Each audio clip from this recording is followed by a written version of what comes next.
ढोरी के पीछे पड़ल बरसा एक गो सामान पयरल बरसा ढोरी के पीछे पड़ल बरसा बरस जनिया न कानी रे यारवा यही में पूरा जहान बटे कनिए नहु नहु देख सयारवा कनिए नहु नहु देख सयार की ढोरी के नीचे का बटे कनिए नहु नहु देख सयार की ढोरी के नीचे का बटे ढोरी के नीचे ढोरी के नीचे YSF रिकॉर्डिंग स्टूडियो मकेर।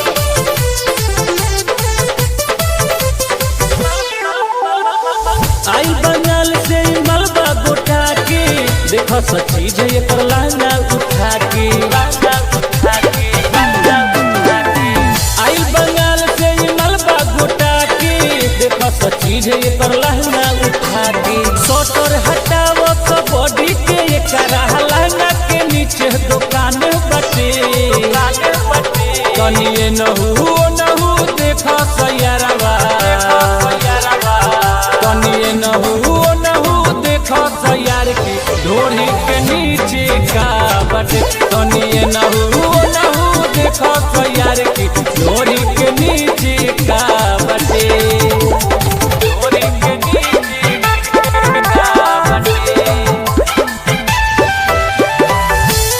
ढोरी के नीचे ढोरी के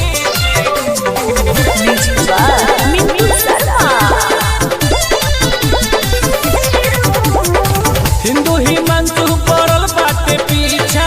अशरफ अली कहे मालवीय खींचा देख मिनिस्टर पड़ल बाटे पीछा नीरज धनी कहे मालवीय खींचा तेरह में 1200 पूरा बरसिया एकरे पर रखत ध्यान बटे कनिए नहु नहु देख सयारा